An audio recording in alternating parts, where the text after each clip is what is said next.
নমস্কাৰ, সকলোকে স্বাগতম জনাইছোঁ।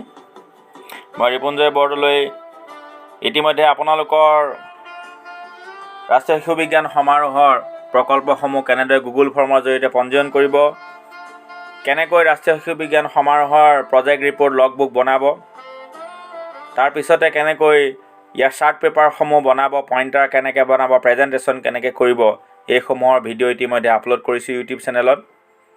যদি আপোনালোকে চোৱা নাই তে আপোনালোকে মোৰ এই চেনেল ৰিপুঞ্জয় বৰদলৈ সেই চেনেলতে আপোনালোকে পাব পাৰে।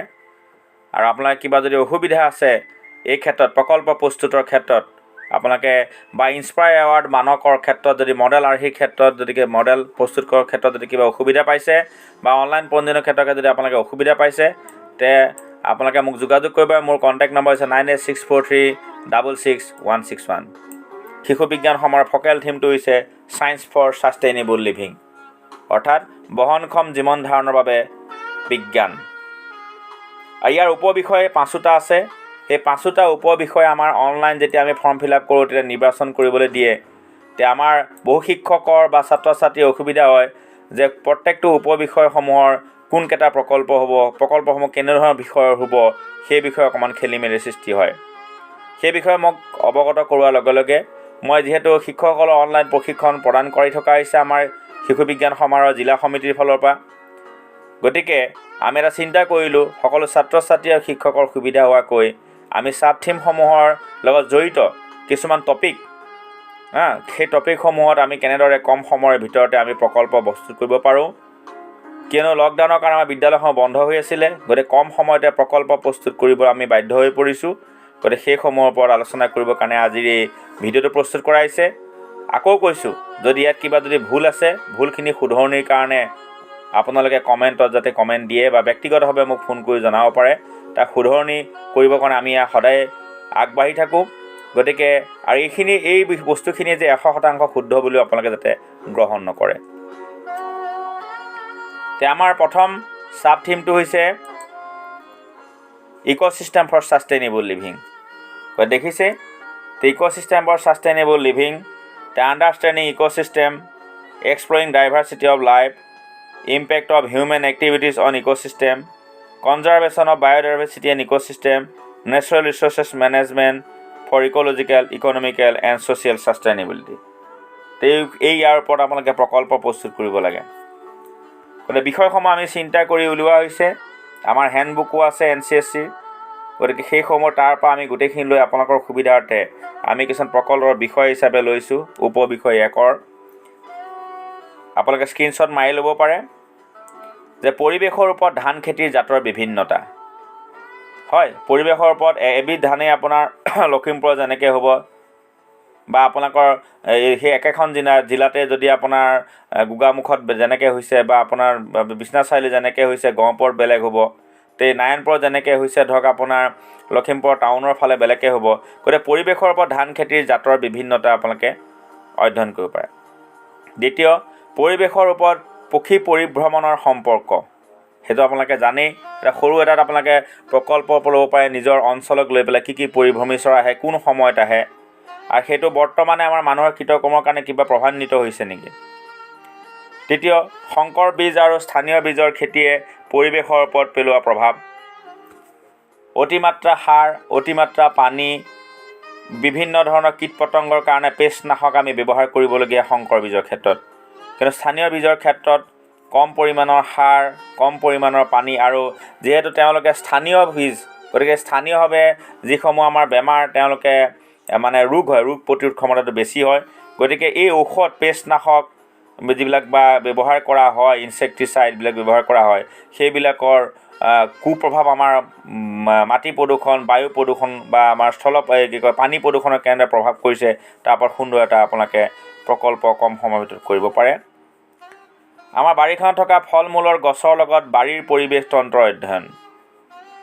ইক'ছিষ্টেম অফ আমাৰ যিখন বাৰী, পিছফালৰ বাৰী আছে, তাত কি ফল মূল আৰু এই ফল মূলৰ লগত জড়িত কি জীৱ জন্তু আছে, কেৰ্কেটুৱা আছে আপোনালোকৰ, বা আপোনালোকৰ নেউল আছে, সাপ বা বিভিন্ন জন্তু, এই আপোনাৰ বাৰীখনৰ ওপৰত ডাউকৰ লগত আছে যিখিনি আপোনাৰ প্ৰয়োজনীয় বিষয় আছে ফল মূল আছে তাৰ লগত জড়িত আপোনালোকৰ পৰিৱেশ কি পোক পৰুৱা পতংগৰ পৰা চৰাই চিৰিকটিৰ পৰা ধৰি কি বস্তু আছে সেইখিনি আপোনালোকে অধ্যয়ন কৰিব পাৰে। তো ইয়াৰ পিছতে আহিলে আমাৰ এজোপা গছ আমাৰ কিমান উপকাৰী। তো গতিকে গছ এজোপাই আমাক কি দিয়ে, এইটো বৰ সৰু আমাৰ সুন্দৰ এটা প্ৰকল্প হ'ব পাৰে। আমাৰ গছে অক্সিজেন আমাক দি আছে দৈনিক, পৰিৱেশৰ প্ৰদূষণমুক্ত কৰি আছে, জলীয় বাষ্প এৰি আছে, চৰাই চিৰিকটিৰ বাসস্থান হৈ আছে। গতিকে মাটিৰ মানে যিটো ক্ষয় খহনীয়া ৰোধ কৰি আছে। গতিকে বিভিন্ন ক্ষেত্ৰত ছাঁ আমাক দি আছে। গতিকে এই গোটেইখিনিৰ এটা আমাৰ অধ্যয়নৰ বিষয় এজোপা গছৰ ওপৰত। যিহেতু আমি জানো যে বৰ্তমান আমাৰ হাইকোৰ্টে 25 ফেব্ৰুৱাৰী তাৰিখে 2021 25 ফেব্ৰুৱাৰী তাৰিখে এজোপা 100 বছৰ পুৰণি গছৰ মানে যিটো মূল্য, সেই মূল্যটো 72 লাখ টকা হিচাপে নিৰ্ধাৰণ কৰিছে। গতিকে সেই টকাখিনি নিৰ্ধাৰণ কৰি তেওঁলোকে কি মানে আচলতে অধ্যয়ন কৰিছিলে, কি বিষয় সাঙুৰি লৈছিলে, সেইসমূহ অধ্যয়ন কৰিলে এজোপা গছৰ মূল্য কিমান হ'ব পাৰে। সাধাৰণ জামু গছজোপাৰ বা আমাৰ চাৰিওফালে গছজোপাৰ এটা আমি হয়তো সুন্দৰভাৱে এটা প্ৰকল্প কৰিব পৰা যায়। পৰিৱেশৰ চৰাইৰ বাসস্থান অধ্যয়ন। সকলো চৰাইৰ বাসস্থান পৰিৱেশৰ ওপৰত নিৰ্ভৰ কৰে। তেতিয়া সুন্দৰ এটা কাৰ চৰাই বাহ কেনেকুৱা ধৰণৰ হয়, গতিকে সেইটো নিৰ্ভৰ কৰিব সেই বাসস্থানৰ বা পৰিৱেশটোৰ ওপৰত। মানুহৰ কৃতকৰ্মই কেনেদৰে আমাৰ চৌপাশৰ পৰিৱেশ বিনষ্ট কৰিছে, সেইটো সুন্দৰ এটা প্ৰজেক্ট। সেই প্ৰকল্পটো আপোনালোকে শিশুসকলে সুন্দৰভাৱে শিক্ষকৰ তত্ত্বাৱধানত কৰিব পাৰে। শব্দ প্ৰদূষণ ৰোধত বাঁহ গছৰ ভূমিকা। এইটো এটা ভাল এটা প্ৰকল্প, কাৰণ আমাৰ ইতিমধ্যে শব্দ প্ৰদূষণ বহুত বাঢ়ি গৈছে। বিদ্যালয়ৰ গৃহসমূহ কাৰণ ৰাস্তা যাতায়াতী উন্নতি হোৱাৰ কাৰণে মেইন ৰাস্তাৰ কাষত বা ভাল যাতায়াতী ৰাস্তাৰ কাষত বিদ্যালয় পৰিছে বা আমাৰ হস্পিটেল চিকিৎসালয়বিলাক পৰিছে, যাৰ কাৰণে যিটো আমাৰ শব্দ প্ৰদূষণৰ ফলত বহুত ৰোগী বা ছাত্ৰ ছাত্ৰীসকলৰ পঢ়া শুনাৰ ক্ষেত্ৰত বহুখিনি বাধাৰ সন্মুখীন হ'বলগীয়া হৈছে। যাৰ ফলৰ বাবে আমি সেই বাঁহ গছেনো শব্দ প্ৰদূষণৰ প্ৰতিৰোধ কৰাৰ ক্ষেত্ৰত কেনেধৰণে মানে আমাক সহায় কৰিব পাৰে, বহুখিনি ইতিমধ্যে পেপাৰ পত্ৰ গৱেষণা পত্ৰ ওলাইছে। সেইসমূহ অধ্যয়ন কৰি আমি আগবাঢ়ি যাব পাৰোঁ। পৰিৱেশত পাৰ্থেনিয়ামৰ প্ৰভাৱ। গতিকে এই পাৰ্থেনিয়ামৰ প্ৰভাৱ বহুখিনি আমাৰ ইতিমধ্যে সজাগতামূলক সভা আদিও হৈ গৈছে। তাৰ পাৰ্থেনিয়াম থকাৰ কাৰণে কি স্বাস্থ্যগত হওক বা পৰিৱেশৰ বিভিন্ন স্থানীয় জীৱ জন্তুৱে বা স্থানীয় আমাৰ যিটো কৃষিকাৰ্য যিখিনি মানে বীজ আছে, সেই বীজৰ ক্ষেত্ৰত বা প্ৰজাতিৰ ক্ষেত্ৰত কেনেকুৱা ধৰণৰ সংশয় সৃষ্টি হ'ব পাৰে, তাৰ ওপৰত এটা অধ্যয়ন কৰিব পৰা যায়। স্থানীয় পৰিৱেশ আমদানিকৃত বিদেশী খচৰ প্ৰভাৱ মই ইতিমধ্যে কৈছোৱেই। ধৰ্মীয় উপাসনা গৃহসমূহৰ চৌপাশৰ পৰিৱেশ তন্ত্ৰৰ অধ্যয়ন। ধৰ্মীয় উপাসনাস্থলীসমূহত আমি জানো যে সেউজীয়া পৰিৱেশ এটা থাকে, বহু পুৰণি গছ থাকে, তাত এটা পৰিৱেশটোৱে বেলেগ হৈ যায়। গতিকে সেই পৰিৱেশৰ যেনেকৈ আমাৰ ধৰক বুঢ়া মাধৱ দেৱালয় হওক, বিশ্বনাথ ঘাট হওক, বিভিন্ন বিলাক মানে যিটো আমাৰ পদুমণি থান বা এইবিলাক যিবিলাক আছে, গতিকে এই সকলোবোৰ থানৰ এটা বেলেগ এটা পৰিৱেশ তন্ত্ৰ আছে। কিন্তু তাৰে আধা কিলোমিটাৰ দূৰত ধৰক কংক্ৰিটৰ মহানগৰ, কিন্তু সেই উপাসনাস্থলীসমূহৰ এটা পৰিৱেশ তন্ত্ৰটো এটা সুকীয়া হয়। সেই সুকীয়া পৰিৱেশ তন্ত্ৰটো এটা অধ্যয়ন কৰাটো এটা বৰ সুন্দৰ প্ৰকল্প হ'ব পাৰে। পৰিৱেশৰ ওপৰত ৰাসায়নিক সাৰৰ প্ৰভাৱ। সেইটো আমাৰ জৈৱিক সাৰ, ৰাসায়নিক সাৰৰ কুপ্ৰভাৱ আমি জানোৱেই। এটা সুন্দৰভাৱে এটা পৰিৱেশৰ ওপৰত স্থল প্ৰদূষণ, জল প্ৰদূষণৰ ওপৰত এটা ধুনীয়া এটা প্ৰকল্প কৰিব পৰা যায়। কীটনাশক পেষ্টনাশকসমূহে নদীৰ পৰিৱেশ তন্ত্ৰত কেনেদৰে প্ৰভাৱ পেলাইছে। মাছৰ যিটো আমাৰ বীজ উৎপাদন ক্ষমতা বা আমাৰ বিভিন্ন জলজ প্ৰাণীসমূহৰ ক্ষেত্ৰত কীটনাশক পেষ্টনাশক যিবিলাক নদীত মিহলি হৈ যায়, সেইটো কিমানখিনি আমাক প্ৰভাৱ পেলাইছে, সেই তাৰ ওপৰত সুন্দৰভাৱে আমাৰ এটা প্ৰকল্প কৰিব পাৰোঁ। দ্বিতীয় আমাৰ উপবিষয়টো হৈছে আমি দেখাইছোঁ যে appropriate technology for sustainable living. আমি কিছুমান প্ৰযুক্তি উদ্ভাৱন কৰিব লাগে বহনক্ষম জীৱন ধাৰণৰ কাৰণে। এপ্ৰপ্ৰিয়েট হ'ব লাগিব, এনেকুৱা ধ্বংসাত্মক নহয় যে গছ কাটি পেলাই ঘৰ বনাই গোটেইখন তহিলং কৰিছোঁ। নেশ্যনেল হাইৱে বনোৱাৰ নামত আমি গোটেই শাৰী শাল গছ, পাইন গছ, তিতাচপা গছ কাটি পেলাই আকৌ পুনৰ ৰাষ্ট্ৰীয় ঘাইপথ বনাই পুনৰ আকৌ সেই গছ ৰোপণৰ কাৰণে ব্যৱস্থা কৰিছোঁ। সেইটো এটা দুৰ্ভাগ্যজনক কথা। 100 বছৰ 200 বছৰ সেই পুৰণি গছবিলাক শাৰী শাৰী গছবিলাক ৰাখি পেলাই তাৰ কাষে কাষে বা মাজত আমি কেনেদৰে এই মানে ৰাস্তা বা ডেভেলপমেণ্ট কৰিব পাৰোঁ, সেইটোহে আচলতে এপ্ৰপ্ৰিয়েট টেকন'লজি হয়। গতিকে সেই টেকন'লজিটো গ্ৰহণ কৰিবৰ কাৰণে আমি কিবা design and development of AT appropriate technology, ecosystem management, ecosystem based production, responsible consumption, sustainable habitat development, management of human wildlife conflict, harnessing renewable energy, achieving energy efficiency. গতিকে এই বিষয়সমূহৰ পৰা গুৰুত্ব দি পেলাই আমি এনেকুৱা ধৰণৰ প্ৰকল্প ল'ব পাৰোঁ হাতত। এটা চাওক উপবিষয় 2, ঘৰসমূহত প্ৰতিদিনে ওলোৱা পেলনীয়া পানীৰ অন্যান্য কামত পুনৰ ব্যৱহাৰ কি কৰিব পৰা যায়। দ্বিতীয়, ঘৰুৱাভাৱে খাদ্য শুকুৱাই বহুদিনলৈ সাঁচি ৰখাৰ কৌশল কেনেদৰে আপুনি সংৰক্ষণ কৰি ৰাখিব পাৰি। কেঁচা সামগ্ৰী বেছি দিনলৈ সতেজ কৰি ৰখাৰ স্থানীয় কৌশল কি কি আছে। কেঁচা সামগ্ৰী ৰান্ধনিৰ বাবে কম প্ৰদূষণমুক্ত চৌকা, কম ইন্ধন ব্যৱহাৰ কৰিব পৰা চৌকা, কাঠ খৰিৰ কম ব্যৱহাৰত অধিক উৎপাদন। গৃহ নিৰ্মাণৰ ক্ষেত্ৰত পৰিৱেশৰ প্ৰভাৱ। এতিয়া আমি পৰিৱেশৰ ওপৰত নিৰ্ভৰ কৰি আমি গৃহ নিৰ্মাণ কৰোঁ, হয়নে? কাৰণ আমাৰ চাংঘৰৰ পৰা ধৰি আপোনাৰ কাছপিঠীয়া ঘৰৰ পৰা ধৰি RCC ঘৰ, আছাম টাইপৰ ঘৰ, এইবিলাক সকলো ঘৰ নিৰ্ভৰ কৰে প্ৰস্তুত কৰাৰ ক্ষেত্ৰত কি পৰিৱেশৰ ওপৰত সম্পৰ্ক আছে, সেইটো এটা অধ্যয়ন কৰিব পাৰি আমি। মাটিৰ গুণগত মান উন্নতিকৰণৰ ক্ষেত্ৰত এঙাৰৰ ভূমিকা। এই এঙাৰসমূহে মাটিৰ গুণগত মানদণ্ড কেনেদৰে বা মাটি পৰিশোধিত কৰাৰ ক্ষেত্ৰত কেনেদৰে ভূমিকা গ্ৰহণ কৰে। প্ৰাকৃতিক শীততাপ নিয়ন্ত্ৰিত ঘৰৰ আৰ্হি অধ্যয়ন। আমি এয়াৰ কণ্ডিশ্যনাৰ ব্যৱহাৰ নকৰি পেলাই আমি ঘৰখন কেনেদৰে আমি মানে শীততাপ নিয়ন্ত্ৰিত কৰি ৰাখিব পাৰোঁ। তাৰ কাৰণে কি আমাৰ এটা ঘৰৰ মানে আহল বহল হ'ব লাগে। ঘৰৰ পৰিৱেশটো এনেকুৱা হ'ব নালাগে যে আজি তাৰিখত এনেকুৱা হৈছে আমাৰ এখন ঘৰৰ খিৰিকী খুলিলে আনখন ঘৰৰ ৱালত লাগেগৈ। আচলতে ঠাইৰ অভাৱ হৈছে বা ঠাই থকাৰ পিছতো আমি ভাড়া ঘৰ বনাইছোঁ বা অন্যান্য ব্যৱসায়িক ক্ষেত্ৰত আমি প্ৰস্তুত কৰি পেলাই আমি এনেকুৱা হৈছে যে আমি একদম মানে উশাহ ল'ব নোৱাৰা এটা অৱস্থাত আমাৰ ঘৰবিলাক আছে। তেনেকুৱা এটা পৰিৱেশত থাকিও আমাৰ তাত কাৰণে কেনেকুৱা ধৰণৰ উপায় ল'লে যে আমাৰ সেই গৰমৰ পৰিমাণটো কমিব। এজোপা যদি গছৰ চিৰসেউজ যদি পৰিৱেশ এটা আমি চাৰিওফালে কৰিব পৰা যায়, তো সেইটো এটা চিন্তাৰ বিষয়। আৰু সেই চিন্তা যদি উদ্ভাৱন নকৰোঁ তে আমাৰ কিমান আমি এয়াৰ কণ্ডিশ্যনাৰ লগাম। যিমানে আমাৰ তাপমাত্ৰা বাঢ়ি গৈছে, গোলকীয় উষ্ণতা বাঢ়ি গৈছে, আমি হয়তো এটা সময়ত আমাৰ এয়াৰ কণ্ডিশ্যনাৰবিলাকো কাম নকৰা হ'ব। আমি প্ৰত্যেক মাহে বা প্ৰত্যেক সপ্তাহে এটা এয়াৰ কণ্ডিশ্যনাৰ শেষ কৰিবলৈ সলনি কৰিবলগীয়া হ'ব পাৰে। বানপানীৰ সময়ত খোৱা পানীৰ সুব্যৱস্থা। আমি জানো যে বানপানীৰ সময়ত গোটেইখিনি পানী হৈ থাকে। পানীৰ ব্যৱস্থা কৰিবৰ কাৰণে তেনেকুৱা ধৰণৰ কিবা পৰ্টেবল ড্ৰিংকিং ৱাটাৰ ব্যৱস্থাটো কৰিব পাৰি নেকি, তেনেকুৱা এটা ছিষ্টেম ডেভেলপ কৰিব পাৰি নেকি, য'ত আমাৰ যিখিনি বানপানী যিখিনি পানী সেই পানীখিনিকে পৰিশোধিত কৰি পেলাই খাদ্যৰ উপযোগী কৰিব পৰা যায়, খোৱাৰ উপযোগী কৰিব পৰা যায়। বা লগতে আৰু এটা বস্তুৱে যোগ দিব পাৰি যে বানপানীৰ সময়ত যিটো টয়লেটৰ ব্যৱস্থা, আমাৰ জীৱ জন্তুৰ কথা বাদ দিলোঁ, মানুহৰ ক্ষেত্ৰতে এটা টয়লেটৰ অৱস্থাটো সাংঘাতিক এটা সমস্যাৰ সৃষ্টি হৈ পৰে। গতিকে সেইটো এটা আমি এটা প্ৰকল্প হিচাপে ল'ব পাৰোঁ। টেম্পো আৰু ই ৰিক্সাৰ তুলনাত্মক এক অধ্যয়ন। এইটো ইন্ধন চালিত টেম্পো আৰু বেটাৰী চালিত ই ৰিক্সা, এই দুইটাৰ মাজত পাৰ্থক্য কি? দামৰ ক্ষেত্ৰতে হওক, পৰিৱেশ প্ৰদূষণৰ ক্ষেত্ৰতে হওক, কাৰ্যকৰীৰ ক্ষেত্ৰতে হওক, সকলো এটা অধ্যয়ন কৰাটো এটা সুন্দৰ প্ৰকল্প হ'ব পাৰে কম সময়ৰ ভিতৰত। প্ৰাকৃতিক দুৰ্যোগৰ বাবে সাৱধান সূচক সংকেত। সেইটো ইতিমধ্যে বহু শিশু বিজ্ঞানীয়ে প্ৰকল্প লৈছে। তথাপিও এই প্ৰাকৃতিক দুৰ্যোগৰ ক্ষেত্ৰত আমি কিছু নতুনত্ব ধৰণে আমি কিছুমান সংকেত গ্ৰহণ কৰিব পাৰোঁ নেকি চাব লাগে।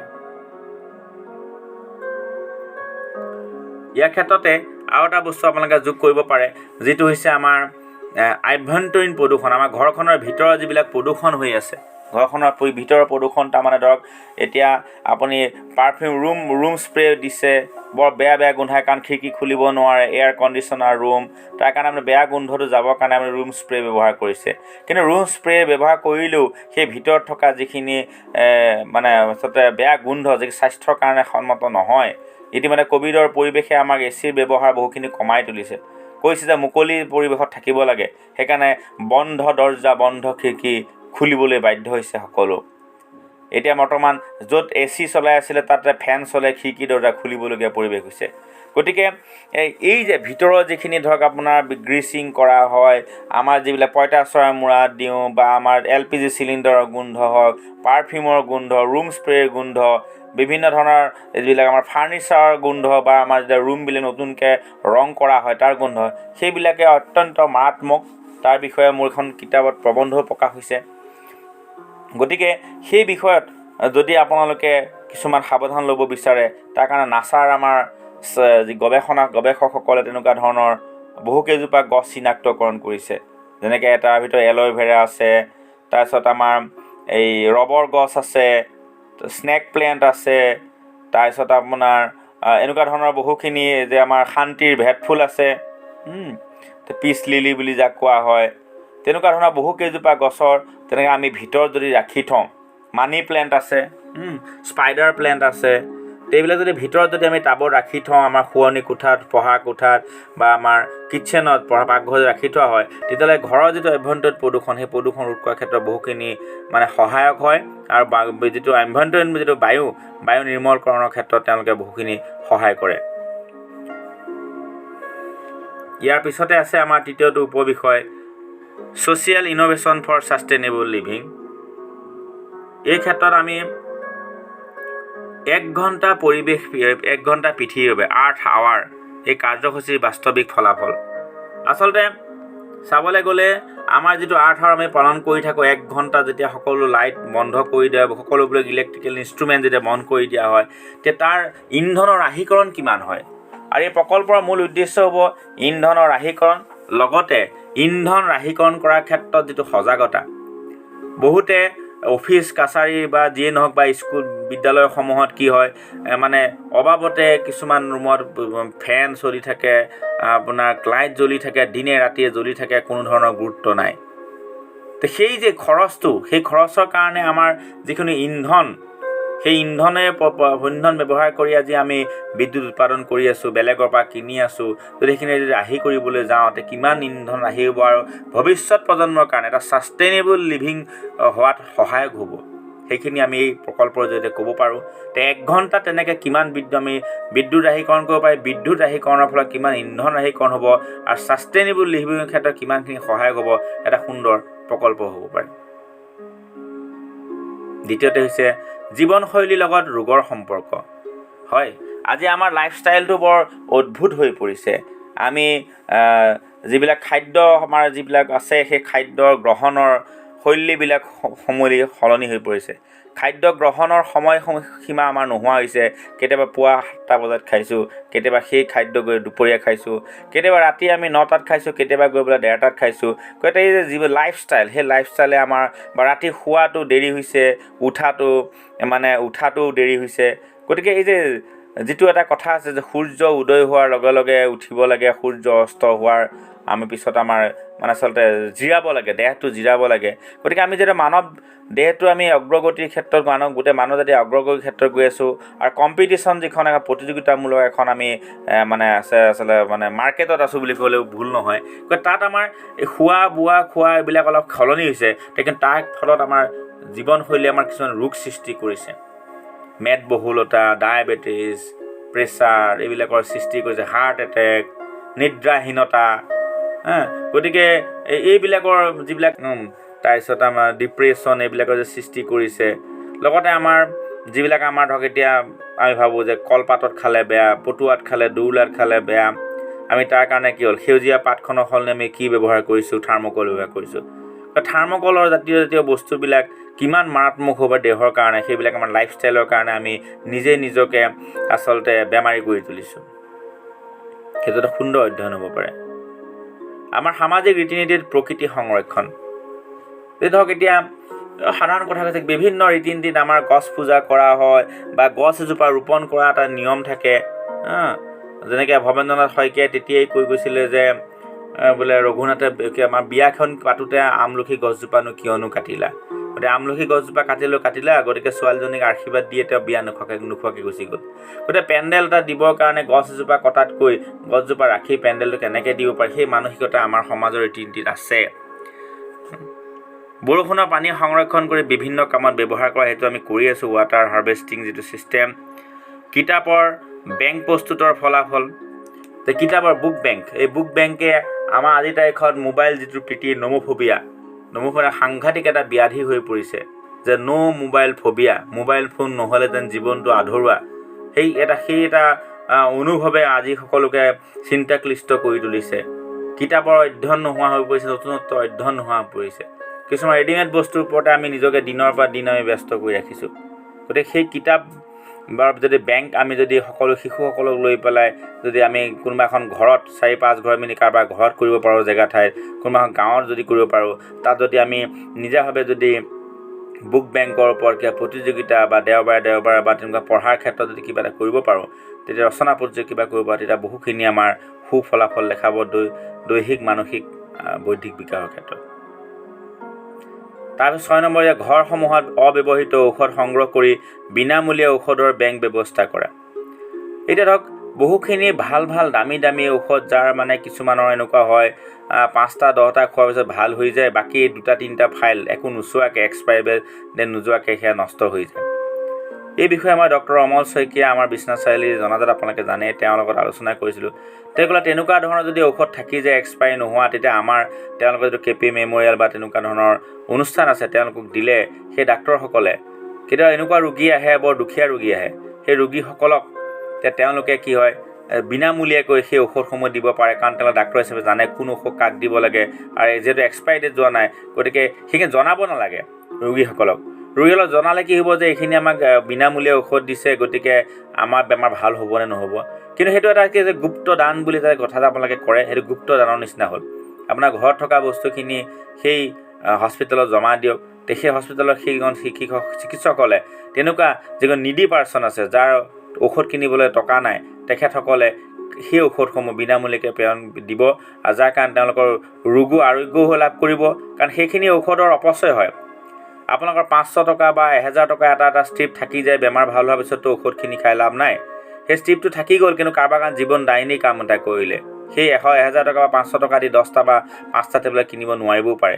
আৰু সেইখিনি যেতিয়া ফ্ৰীকৈ যেতিয়া কোনোবা এখন হস্পিটেলে বা পাব, তেতিয়া তেওঁলোকে দিবলৈও কুণ্ঠাবোধ নকৰে। এনে বহু চিকিৎসক আছে যি নিজৰ পকেটৰ পইচা খৰচ কৰিও বহু সামাজিকভাৱে চিকিৎসা প্ৰদান কৰি আছে, তেওঁলোকেও ৰাহি এটা পাব।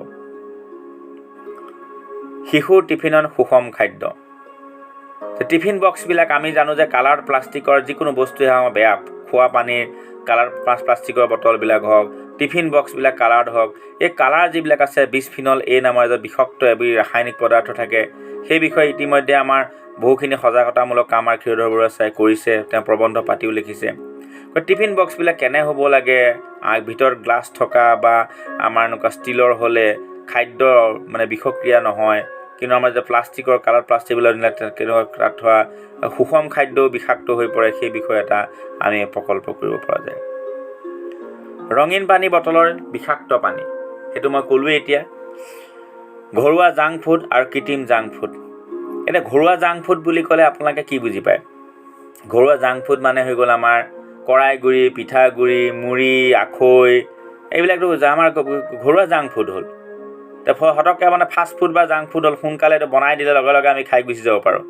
আৰু কৃত্ৰিম জাংক ফুড মানে নুডলছবিলাক হ'ল, মেগী হ'ল, চাও হ'ল, বাৰ্গাৰ হ'ল, গতিকে ফাষ্ট ফুড জাংক ফুড এইবিলাক মানে এনেকুৱা এটা ফুড হ'ল য'ত মানে আচলতে একেখিনি তেল ব্যৱহাৰ কৰি বা একেখিনি কৃত্ৰিম বস্তু কিছুমান, ৰাসায়নিক বস্তু কিছুমান আমি খাদ্য হিচাপে গ্ৰহণ কৰিছোঁ, অস্বাস্থ্যকৰ পৰিৱেশ কিছুমানত, বা যিখিনি আচলতে আমাৰ দেহাৰ কাৰণে মেদবহুলতা, নিদ্ৰাহীনতা, বা আমাৰ যিটো মানে গোটেইখিনিৰ কাৰণে এটা প্ৰেছাৰ, ডায়েবেটিছ, এইবিলাক ক্ষেত্ৰত বহুখিনি চিন্তা মানে আচলতে মানে বৰখিনি ফেটি লিভাৰৰ এইবিলাক সমস্যাৰ সৃষ্টি কৰিছে। শিশুৰ মানসিকতাত অনলাইন ক্লাছৰ প্ৰভাৱ, এটা মই কৈয়ে আহিছোঁ যে নম'ফবিয়া নামৰ এটা ৰোগত আমি ভুগিবলগীয়া হৈছে। তাৰ ক্ষেত্ৰত সেই অনলাইন ক্লাছৰ কেনে প্ৰভাৱ পৰিছে, কিমান সময় ক্লাছ কৰে, কিমান সময় বাহিৰা মানে ভিডিঅ' বা গান নাচত খৰচ কৰে, তাৰ কাৰণে চকুৰ দৃষ্টিশক্তিৰ পৰা ধৰি মানে পঢ়া শুনাত কিমানখিনি আগবাঢ়িছে, এইখিনি এটা ডাঙৰ এটা প্ৰকল্পৰ বিষয় হৈ পৰিছে। 11 নম্বৰটো মই ক'লোৱেই ইতিমধ্যে।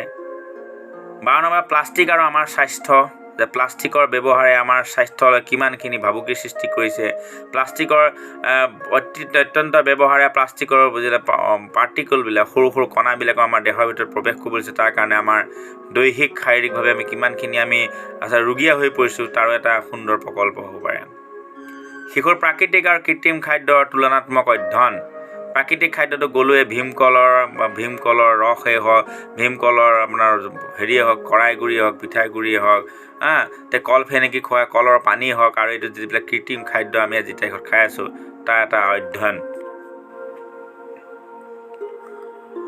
এতিয়া আমাৰ এইটো বিষয় আছে design, development and modelling and planning for sustainable living. কিন্তু 4 নম্বৰ sub theme covers defining the carrying capacity, threshold limits, sustainable production, sustainable consumption, habitat development, transportation system, energy system, pollution monitoring, impact assessment, natural resources management, farming system design, climate change, resilience and adaptation, etc. তো ইয়াৰ ক্ষেত্ৰত আমি ভাবি আমাৰ হেণ্ডবুকত কিছুমান আমি দিছোঁ। তো এনেকুৱা ধৰণৰ বিষয় কিছুমান আছে যে একেডৰা মাটিত বিভিন্ন খেতি কৰাৰ মাটিৰ স্বাস্থ্যত সুপ্ৰভাৱ অধ্যয়ন। যে একেডৰা মাটিত একেটা খেতি কৰি থাকিলে কি হ'ব, আৰু একেডৰা বিভিন্ন খেতি কৰি থাকিলে মাটিৰ স্বাস্থ্যৰ গুণগত মানদণ্ড কেনেকুৱা চলি থাকিব। দ্বিতীয়, COVID-19 দেহৰ প্ৰতিৰোধ ক্ষমতা বৃদ্ধিৰ থলুৱা উপায়।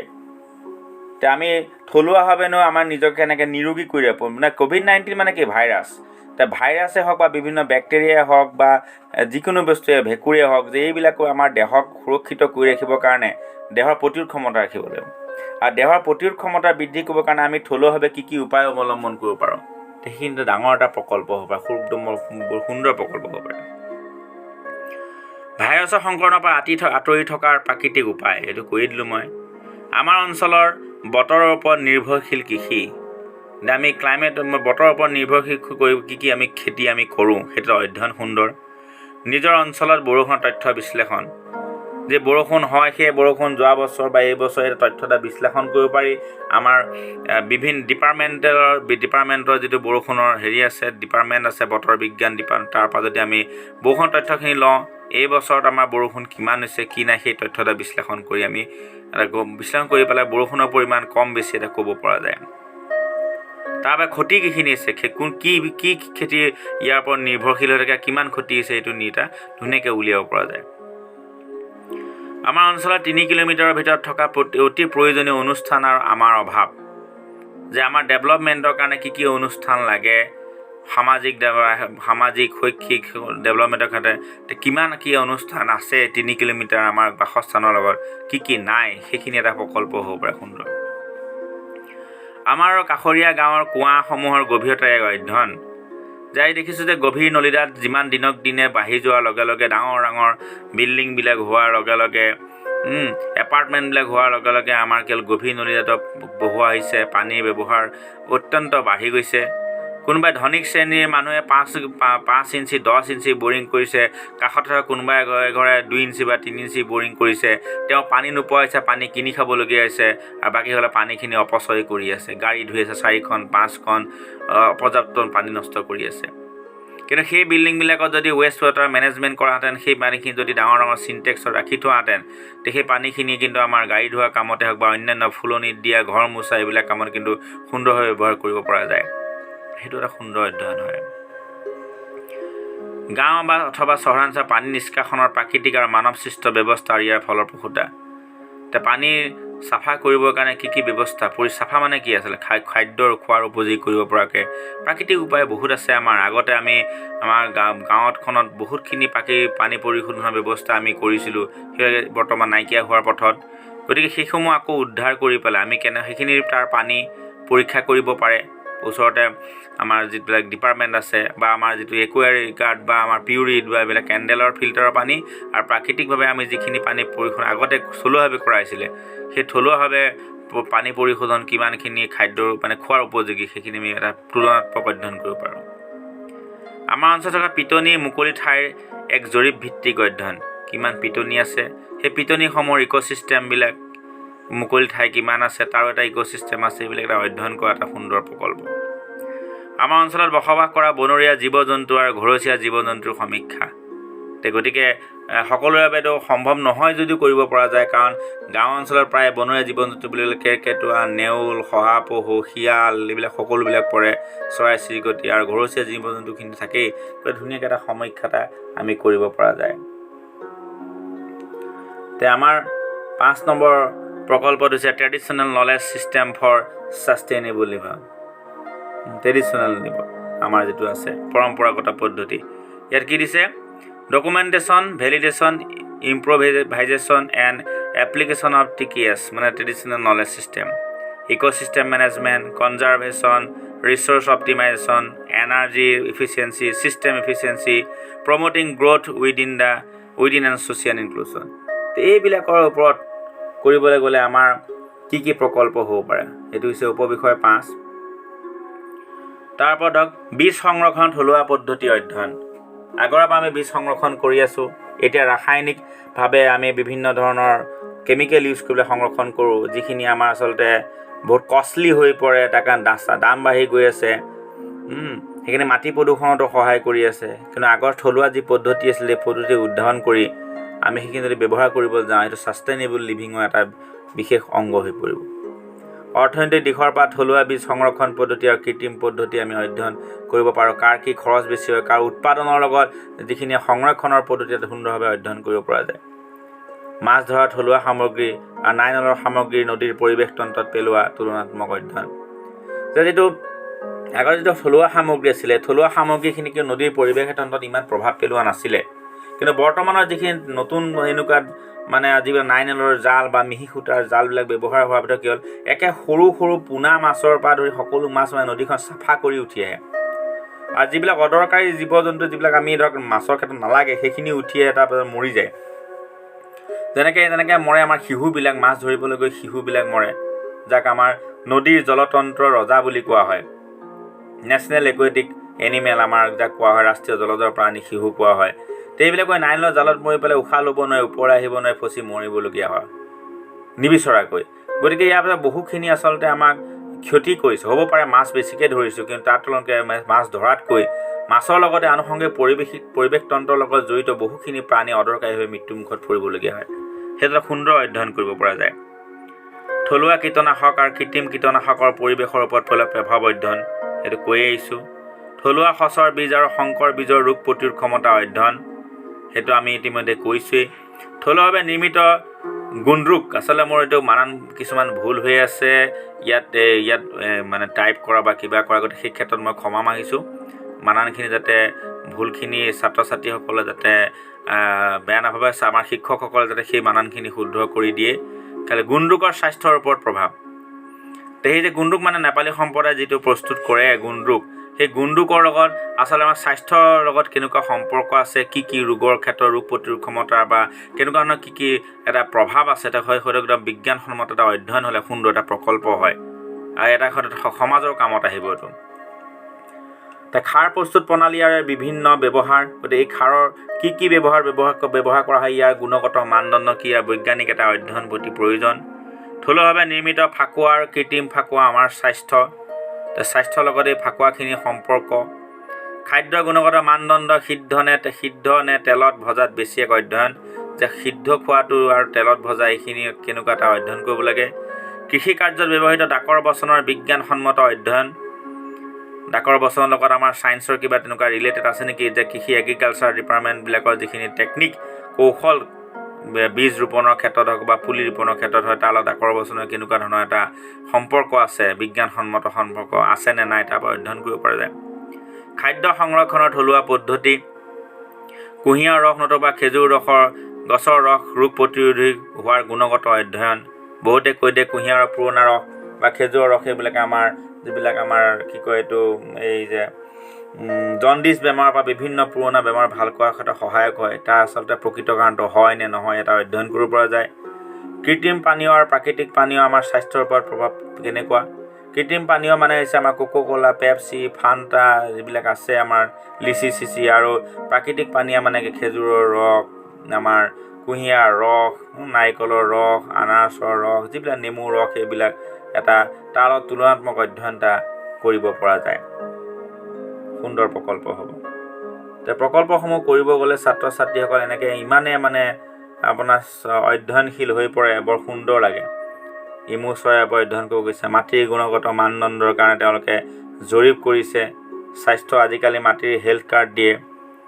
এতিয়া মাছৰ একেলগে ধান খেতিৰ লগতে একেলগে আপোনাৰ স্থানীয় মাছৰ যিবিলাক কেটফিছ, মাগুৰ জাতীয় বা তেনেকুৱা খেতি কৰিছে, কিনাৰকে নলা দি পেলাই ধান খেতিও হৈ গ'ল, লগতে মাছৰ পৰা এটা উৎপাদন হ'ল। এইটো সুন্দৰভাৱে আমাৰ কৰি আছে, পাভৈ গ্ৰীণতে কৰি আছে বিশ্বনাথ চাৰিআলিৰ মোৰ বন্ধু নীলম দত্তই। লগতে বিভিন্ন উষ্ণতাত মাছে আচলতে তেওঁলোকে বসবাস কৰে, যে মাগুৰ মাছৰ বসবাস কৰা স্থানৰ উষ্ণতা গতিকে এই যে উষ্ণতাটো ধৰক মাগুৰ, বটিয়া, গৰৈ, এতিয়া এইবিলাকৰ সকলোৰে মানে যি স্থানত থাকে তাৰ উষ্ণতাটো বেলেগ হয়। গতিকে সেই স্থানৰ সেই উষ্ণতাটোৰ ওপৰত নিৰ্ভৰ কৰি পেলাই এটা সুন্দৰ প্ৰকল্প এটা হ'ব পাৰে। বা আমাৰ স্থানীয়ভাৱে বনোৱা এটা ৰেফ্ৰিজাৰেটৰ কেনেকৈ বনাব পাৰি, ৰেফ্ৰিজাৰেটৰ এয়া ধৰক এয়া বনোৱা, তাত ইলেক্ট্ৰিচিটি বিদ্যুতৰ ৰাশীকৰণ হ'ল, CFC গেছৰ প্ৰডিউচ নহ'ল, বহুখিনি ৰাশীকৰণ হ'ল। এইবিলাক যিবিলাক প্লাষ্টিক প্ৰদূষণ, আমি যে ডাম্পিং গ্ৰাউণ্ড আছে, ডাম্পিং গ্ৰাউণ্ডবিলাকৰ চলিউশ্যন কি হ'ব পাৰে। বিভিন্ন ধৰণৰ ৱেষ্ট আমাৰ ব্যৱহাৰ হৈ আছে। এজন হৈছে আমাৰ ৰাজা গোপালন বসুদেৱন, তেওঁ হৈছে প্লাষ্টিক মেন অফ ইণ্ডিয়া। তেওঁ বুনিয়াইছিলে প্লাষ্টিক ৰোড কনচেপ্ট। এই প্লাষ্টিকৰ এই বস্তুখিনি তেওঁলোকে ব্যৱহাৰ কৰি পেলাই ৰোড বনোৱা টেকনিক তেওঁ ডেভেলপ কৰি ৰাষ্ট্ৰৰ নামত সুচৰ্গা কৰি দিছে। নিউজিলেণ্ড তেনেকৈ যে ৱেষ্ট প্লাষ্টিকৰ পৰা তেওঁলোকে ইটা প্ৰস্তুত কৰি পেলাই তেওঁলোকে এইবিলাক মানে আচলতে ৱেডাৰ ৰিলেটেড মানে এটা মানে ইটা বনাই যোৱাৰ কাৰণে বাহিৰত যিমানেই গৰম নহওক বা যিমান ঠাণ্ডা নহওক, ভিতৰ ৰুমটো এটা আচলতে এটা নিৰ্দিষ্ট উষ্ণতাত থাকে সুন্দৰভাৱে। এয়া শস্য কেনেকৈ সংৰক্ষণ কৰি ৰাখিছিলে, বীজ কেনেকৈ সংৰক্ষণ কৰি ৰাখিছিলে, এয়া সুন্দৰ পদ্ধতি, ট্ৰেডিশ্যনেল পদ্ধতি, পৰম্পৰাগত যিবিলাক কিছুমান পদ্ধতি আছে। এতিয়াও আমাৰ মনত যায় আমাৰ যে তিল বা আমাৰ যিবিলাক সৰিয়হ ক'ত ৰাখে, সৰিয়হ কেনেকৈ ৰাখিছিলে, তাৰপিছত আপোনাৰ এই যিটো তিয়ঁহৰ গুটি ৱালত লেপি ৰাখিছিলে, তেতিয়াহ'লে সুন্দৰভাৱে এয়া চাওক পৰম্পৰাগত পদ্ধতি যেনেকৈ শস্যৰ বীজ ৰখা হয় থলুৱা বনে। পেষ্টনাশক হিচাপে আমাৰ ধৰক যে কাতি বিহুত আমি চাকি বন্তি জ্বলাওঁ, বিভিন্ন ৰঙৰ ব্যৱহাৰ কৰোঁ, সেইবিলাক ব্যৱহাৰ কৰা হয়। তাৰপিছত এতিয়া আচলতে গৰুৰ গোবৰক ইন্ধন হিচাপে ব্যৱহাৰ কৰাতকৈ বৰ্তমানে ইয়াক মানে সাৰ হিচাপে ব্যৱহাৰ কৰাতহে বেছি গুৰুত্ব প্ৰদান কৰিছে। গতিকে গৰুৰ গোবৰক লৈ ইন্ধন প্ৰস্তুত কৰা যাতে কোনো ধৰণৰ মানে প্ৰকল্প মানে প্ৰস্তুত কৰাৰ ক্ষেত্ৰত তত্ত্বাৱধায়কসকলে যাতে মানে অৰিহণা মানে নকয়, সেই ক্ষেত্ৰত এটা অনুৰোধ থাকিলে। গতিকে বিভিন্ন প্ৰকল্প, বিভিন্ন বিষয়, বিভিন্ন উপবিষয় লৈ প্ৰত্যেক বছৰে সলনি হৈ থাকে। কিন্তু এটা কথাই মনত ৰাখিব যে সমাজত আমি সমস্যা যিখিনি সন্মুখীন হৈছে, সেই সন্মুখীন হোৱা সমস্যাখিনিৰ পৰাই সৃষ্টি হয় প্ৰকল্পৰ মূল বিষয়, আৰু সেই মূল বিষয়ৰ ভিতৰতে সোমাই থাকে আমি সন্মুখীন হোৱা সমস্যাসমূহৰ মানে ভাগ কিছুমান উপবিষয়। গতিকে প্ৰকল্পৰ ৰিপৰ্টখন লেখাও একে, লগবুকখন লেখাও একে, চাৰ্ট পেপাৰখিনি লেখা নিবগৈ, গতিকে চিন্তা কৰা বিষয়টো একেই। গতিকে আপোনালোকক অনুৰোধ জনাইছোঁ এটাই কথাই, ছাত্ৰ ছাত্ৰী তোমালোকে প্ৰকল্পবিলাক কৰা। তোমালোকে প্ৰকল্প কৰিলে সমস্যাসমূহ অনুভৱ কৰিবা, তোমাৰ চাৰিওপাশে থকা তোমালোকে বহুখিনি কথা জানিব পাৰিবা, নিজকে এজন ডাঙৰ মানুহ যেন লাগিব। তোমালোকে নেতৃত্ব দিয়াৰ এটা এনেকুৱা লাগিব যে আমি যদি সমস্যাটো সমাধান কৰিব পৰা হ'লে ডাঙৰ হ'লে আমি তাকে কৰিম। যেতিয়া ডাঙৰ হ'লে এজন সুনাগৰিক হৈ যেতিয়া তোমালোকে বিষয় বা পাবা, চিকিৎসক হ'বা, ডাক্তৰ হ'বা, শিক্ষক হ'বা, তোমালোকে যিয়েই নোহোৱা, যে সাধাৰণ নাগৰিকে হওক বা যেনেকুৱাই নোহোৱা, তোমালোকে সেই সমস্যাসমূহ সমাধান কৰিবৰ কাৰণে তোমালোকে আচলতে বিজ্ঞানসন্মত বিশ্লেষণ কৰি নিজকে আগুৱাই লৈ যাব পাৰিবা। গতিকে এই প্ৰকল্পৰ যিখিনি উপবিষয় দিলোঁ, তাত বহুখিনি বানান ভুল থাকিব পাৰে বা কওঁতে মেলোতে ভুল থাকিব পাৰে। লগতে এইখিনি আমাৰ অভিজ্ঞ যি NCSC আমাৰ ডক্টৰ জয়ন্ত শৰ্মা ছাৰৰ পৰা ধৰি আমাৰ বিভিন্ন যিখিনি সমল ব্যক্তি আছে, তেখেতসকলৰ অনুপ্ৰেৰণা, তেখেতসকলৰ আচলতে তত্ত্বাৱধানতে এইখিনি মানে আমি শিকিছোঁ তেওঁলোকৰ পৰাই। যদি ভুল ভ্ৰান্তি যদি আছে সেইখিনি শুধৰাই দিবৰ কাৰণে অনুৰোধ জনাইছোঁ, আৰু সকলোৱে সহায়ক হ'ব বুলি ভাবি ভিডিঅ'টো আজিলৈ ৰাখিছোঁ। ধন্যবাদ।